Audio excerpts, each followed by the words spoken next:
ayaw nilang lunukin.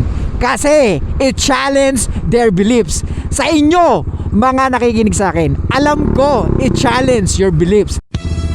Hey, what's up guys? It's your boy, Suplado Moto. Oh, isang mabilis. Okay, pag-usama naman natin si Rico Blanco. Sa mundong ito, ng punong-puno ng Rico Blanco, na umaasa ka na makakakita ka ng babaeng para sa'yo. Imagine that, guys. Rico Blanco, he has everything a woman's need. However, iniwan pa rin. Hindi dahil matanda siya. It's maybe because the girl never feel exciting. How dare you? Hindi na maramdaman ng babae na exciting yung relationship. Kaya nga, ang babae mag-hold on kahit na nalaman niyang marami kang babae. Pero hindi ko sinasabi na kailangan mong maging maraming babae para ma-maintain mo ang isang babae. What? Ang sinasabi ko dito is kailangan maramdaman ng isang babae or kailangan alam niya sa isip niya na marami siyang kaagaw sa'yo. Gets? Kaya nga, never ever live in with your girlfriend. Kasi doon na mag-i-start na mawala ang excitement part or exciting part. So, ikaw, naniniwala ka pa rin ba na ang babae gusto ng nice guy?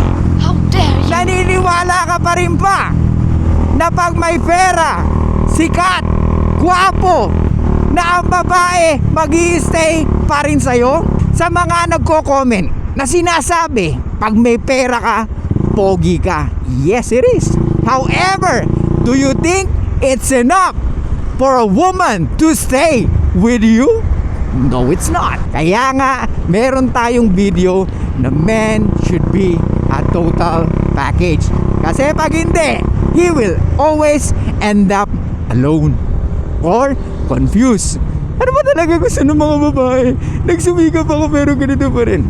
Women will stay because of your way. Kasi pag way nila ang ginamit mo, walang mangyayari. If you always follow their way, lagi kang maiiwan. Kaya nga, stop being a keepy. Learn how to say or put boundaries on your woman. Kasi pag hindi, lagi ka lang busuhin or pwede kang ma-take advantage. Biruin mo, for how many years you did everything for yourself in order for you to find the best woman in your life. Tapos biglang ganun. Di ba? Kumbaga, saan ka nagkamali? Yun ang tatanungin mo eh. Saan ako mali? Meron ba ako nagawang mali? Ang nagawa mong mali is because you are too maybe perfect. Kaya mahirap magpaka-perfectong tao, guys. Dapat meron kang flaws at wag mong itago yun. Alam mo dapat kung sino ka at alam mo dapat kung ano ka. Alam mo yung weakness mo at alam mo yung strength mo. Brad, we are living in this world na full of Rico Blanco na masasabi mo na talagang ideal guy, na super nice, bachelor, may trabaho, sikat, big cloud, di ba? May talent, may skills, pero iniwan pa din. Kung tutuusin, walang kaagaw si Maris. So Maris Racal proving our point, or she proved our point, na ang babae ay attractive sa lalaki na maraming nagiging babae or hinahangaan ng bawat kababaihan. How dare you? Gets? Kung titignan mo, Anthony Jennings, sikat because of their love team. So maraming babaeng nagkakandara pa sa kanya. Tapos alam pa ni Maris na may girlfriend si Anthony. Alam niya na may girlfriend. Pero good thing about her, she broke up with Rico to respect the relationship. Para may respeto naman. Totoo naman yun. Ladies, broke up with your man kung hindi mo talaga nakikita siya na pangmatagalan. Diba? At ngayon, kung may nakita ka ng iba, hiwalay mo na rin. Huwag kang masyadong laging playing safe. Hindi kasi baka mali ako eh. Women always initiate the breakup because women are the one that needs to chase the relationship or chase the guy. Kasi pag ikaw ang nag-chase sa babae, hindi mangyayari na magtatagal ang isang relasyon. Gets? We are living in the world na full of Rico Blanco. So it's all up to you if you want to choose being Rico or being Anthony. So ikaw, kung pamimiliin kita bilang lalaki, sino ang gusto mong maging? Rico Blanco or Anthony Jennings? I'm not saying may ginawang mali si Rico. What I'm trying to say here is nakita mo na how women operate. So, we are living in this world na sinasabi ng magulang natin, ng nanay mo, ng teacher mo, o ng mga nakakatanda na you need to be a nice person. That's, huwag kang mananakit ng babae. Huwag mo silang aawayin. Don't argue with women. Hindi ka dapat ganyang magsalita sa babae. Kumbaga, sa madaling salita, you need to please them. The question is, how many of you pleasing your women and they appreciate it? Nangyari ba? Or nangyari na ba na pinlis mo ang jowa mo, asawa mo, at na-appreciate niya yun? Maybe with some of your actions, yes. Pero pleasing them, it will never, ever fucking work. Gets? Because the more you please women, the more she lose interest. What? The more she lose her respect sa'yo.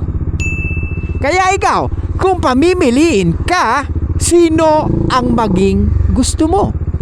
Rico Blanco or Anthony Jennings? What? Kung mamimili ka ng isang pagkatao, sino ang pipiliin mo?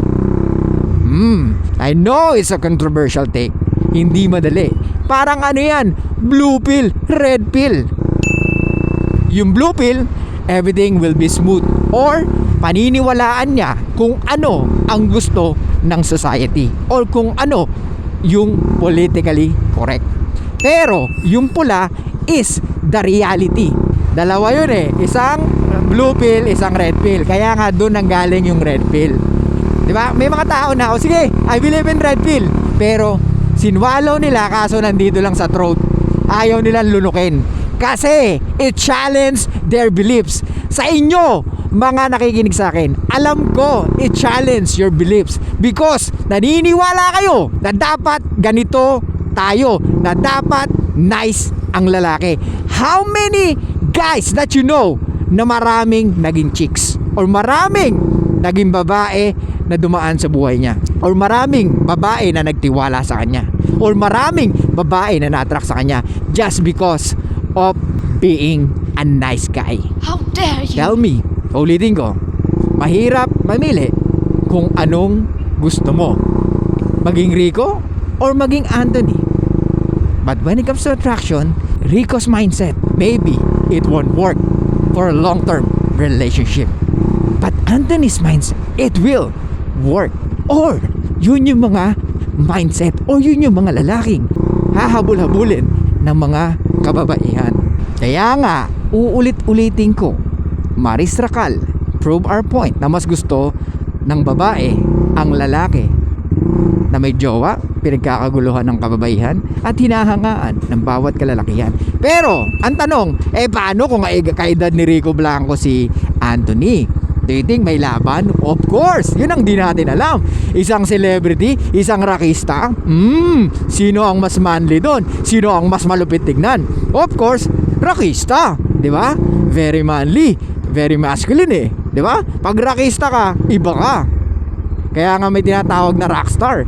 Pag sinabing rockstar, parang marami kang nakukuhang benefits as a rockstar, di ba? Kaya nga, kung magkaedad yung dalawa, pwedeng Rico pa rin ang pipiliin ni Maris. The reality is, women are more attracted with a guy like Anthony Jennings. Biruin mo kung nabasa nyo yung mga message, di ba? Halos hindi binibigyan ng oras ni Anthony si Maris. Namiss ko yung conversation na to. Say mo na yung jacket ko. Mauubos na yung amoy ng jacket. Kakayakap, kakaamoy sa jacket mo. Kasi nga, ganun siya ka-attracted and sexually attracted with Anthony. Kaya nga, sinabi niya rin na I'll touch myself na lang. Kasi nga, hindi sila nagkikita. Kasi nga, si Anthony may girlfriend. Do you think, kung walang girlfriend si Anthony, may chance pa rin? Or, let's say, love team lang sila, pero walang girlfriend si Anthony. Do you think, magloloko si si Rica? Ay, si Rica. Sino si Rica? Si Maris Racal pala. Do you think magloloko? That's the question. For me, I think kung may game si Anthony, pwede. What I mean to say here is, since dahil sikat na siya, maraming pwedeng malokong babae sa kanya, di ba? And since ganun na yung ganun na yung niya, hatak niya sa tao, pwede na magustuhan pa rin siya ni Maris. So guys, nakikita nyo na, women always say things na akala natin mag-work. Walang pinagkaiba yan sa tanungin ko na nga itong babae na to, o yung mga babae kung ano yung attracted rin sa kanila, para at least alam ko na kagad. O nung nalaman mo, hindi pala. They want a nice guy, they want may takot sa Diyos, they want yung mahal yung mami niya, yung mga ganun, di ba? They want yung nagsisimba. Pero ang totoo, they like the opposite. How dare you? They want someone na talagang yung pwedeng gumawa ng hindi maganda. What? Kaya nga, Brad, being a good looking, having a lot of money, having a status are only the component of attracting women. But retaining them, it doesn't mean those things na meron ka, you can retain her. No, it's not. What? Because women are emotional creatures. Gets?